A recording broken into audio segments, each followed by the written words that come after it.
Welcome back to Garage Matters. Today we'll be discussing a previous build of mine. The car is a 2007 Honda Civic SI. We'll see how much this Skunk2 MegaPower produces on the dyno, but before we do that, we'll discuss the baseline dyno of a stock 2007 Honda Civic SI. This is the baseline dyno for a stock 2007 Honda Civic SI. Run conditions, 90 degrees outside. Here we can see where the VTEC kicks in right around 5800 RPMs. So from 58 to about 78, we have roughly around 10, 20, 30, 40, 50, 60, roughly around 70 extra horsepower picked up from VTEC. Let's throw some mods on this car and put it back on a dyno, see how much power we can get from this engine. This car is gonna get the Skunk2 MegaPower R exhaust, straight through design. Now back in the day, support for this car wasn't readily available as it is today, so I went with the Civic JDM Type R intake manifold. This is the RRC. This intake manifold, it is good enough for the JDM Type R. It's good enough for my car. Supposedly, it's supposed to flow better. With the Civic Type R intake manifold installed, I went ahead and added this throttle body spacer. The throttle body, at the time, there wasn't much parts available for the car again, so I went with the TSX throttle body. It's 64 millimeters, so it's 4 millimeters bigger than the Civic SI throttle body. This was a direct bolt-on. I didn't have to do anything special. Everything lined up perfectly. This intake, I went ahead and went with the K&N short ram intake just because there wasn't a lot of options at the time.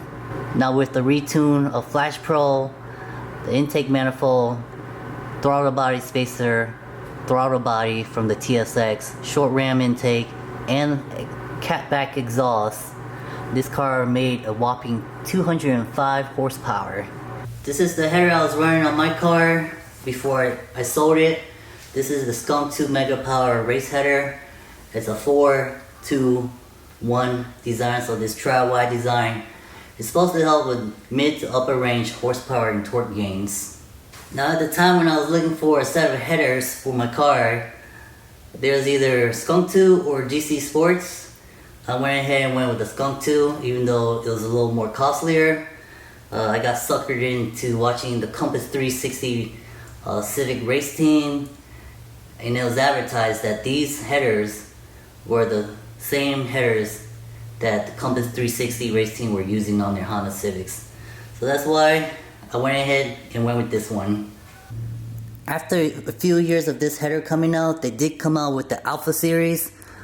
A couple of ways to tell if it's the original one or the Alpha Series is if you look at this part right here. The original one is just gonna say Skunk2 Racing, and then the Alpha Series, which is the later ones that came out, it'll say Alpha Series here. Now I can't remember which runner it is. It's either this one or this one, but there'll also be a placard that says Alpha Series right here if you do have the Alpha Series. So that's how you can tell if it's the original Gangster MegaPower header or the Alpha Series. But I heard the Alpha Series is just as good. Now let's take a look at the welding.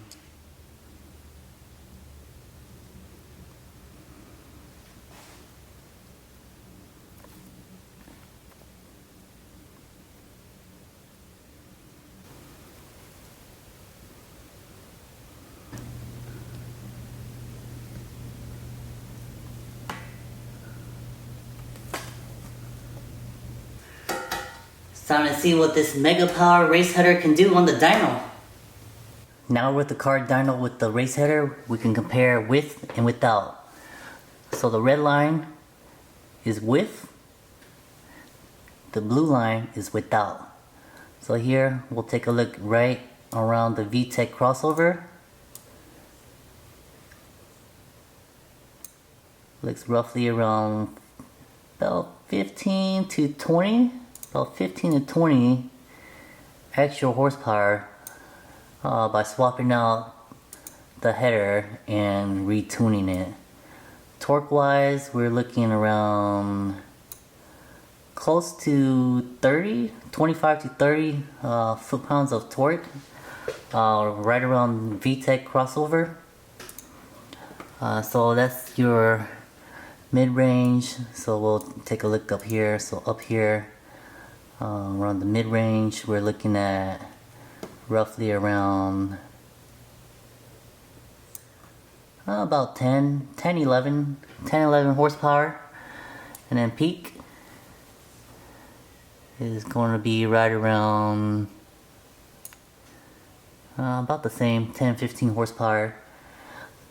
So about 10-15 horsepower gain just by swapping out and retuning the engine. So going from 178 all the way up to 224, that's a gain of 46 wheel horsepower. That's pretty good. And then again, without the header, we were at 205. And with the header, we ended up with 224. So that's not bad at all for throwing on a race header and then retuning the ECU with all the parts. For a 4-cylinder engine that started out with 178 wheel horsepower, picking up 46 wheel horsepower with the basic bolt-ons is not too bad. It's actually really good for a naturally aspirated engine. And with the screaming sound of that K-Series VTEC, you can't really beat that. Join us next time on Garage Matters, and remember, like and subscribe.